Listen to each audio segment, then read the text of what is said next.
What's going on YouTube? All right, today we've got a very special pepper. We have the MOA Scotch Bonnet. So it's kind of hard to tell, but if you take a really close look, this is actually kind of an orangish yellow. It looks very yellow in the picture. This will actually continue to ripen and get to a scarlet red color, but as it is right now, it's in a kind of a yellowish orange state. The reason it's called the MOA Scotch Bonnet is because the Jamaican Ministry of Agriculture has isolated this particular strain, and in order to keep it more pure and authentic, because as we all know, peppers can mutate, they can be cross-pollinated and create new ones all the time, so they wanted to make sure that they isolated this particular seed and this strain. And the reason Jamaica did it, of all places, is one of the most widely used peppers in their cuisine. In fact, throughout all the Caribbean, the Scotch bonnet is king. One of the most famous peppers from the Caribbean outside of, like, say, the habanero. But definitely used in a lot of cuisines, and it has more of a citrusy pineapple flavor than the habanero, and a little bit sweeter, less bitterness. So, all right, well, let's go ahead and get down there, cut it open, and give it a shot. All right, here we go. Let's get a real good look at this. I actually have one already open that I cleared the seeds out from, but I wanted to do a little bit more fresh one. I'm going to use that other one to put in some food later and cook with. But, all right, here we go. So, MOA Scotch Bonnet. This came to me from Space City Peppers down in Houston, Texas. All right, so as we can see, there's a lot of placental tissue up here, but it doesn't really go all the way down. This is just kind of some ribbing, but it doesn't look like actual the white placental tissue. I would say there's not a ton of oil. It's a pretty medium walled, I'd say, for the smaller pepper. It's not going to be,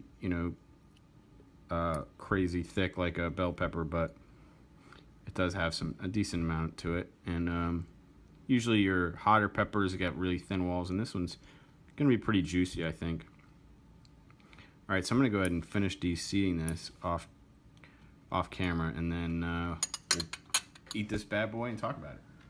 All right, here we go. Again, this is the MOA Scotch Bonnet. Came to me from Space City Peppers down in Houston. Isolated Jamaican strain, used all over the world in various cuisines, but prominently featured in Jamaican jerk chicken and all sorts of stuff like that.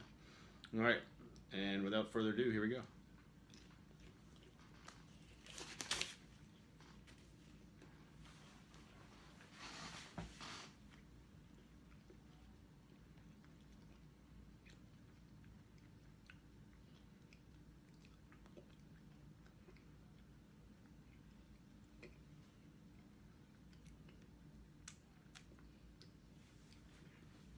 Definitely some sweetness.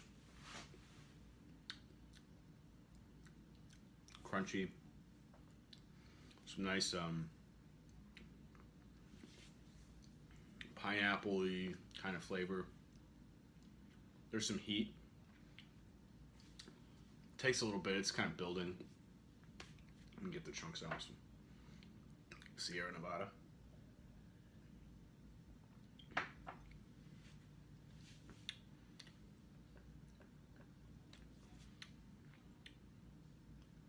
The heat level similar to kind of your hotter habaneros. I'd say a little bit more than the Bahamian goat. Right now it's a tongue burn, hitting the back of the throat a little bit.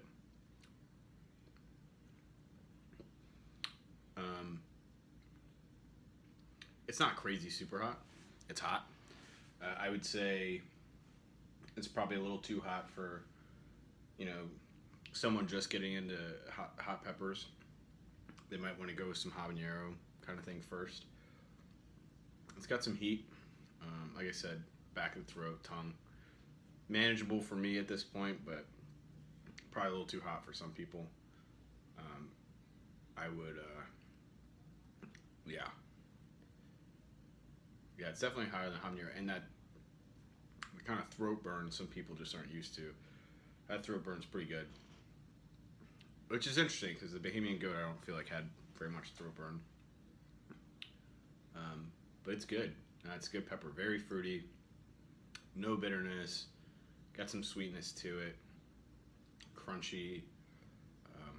For my personal taste, because I know this is a favorite of Matt at Space City Peppers, I think I like the Bahamian goat more. I feel like it gets some different flavors that I prefer, but this is still very good pepper. And they're very closely related, so the burn is slightly different. The flavor's very slightly different, but they're very similar peppers overall. But very good. Very good pepper. Not super hot. So tomorrow, definitely check out my special edition. I'm going to be doing an Eclipse edition of Chris Jackson is Trying to Kill Me, where I'll be eating the chocolate Maruga scorpion right as the eclipse hits. We'll try to get it right at the same time where I'm laying on the floor dying as the sun is covered by the moon. All right, until then, see you guys tomorrow. Later.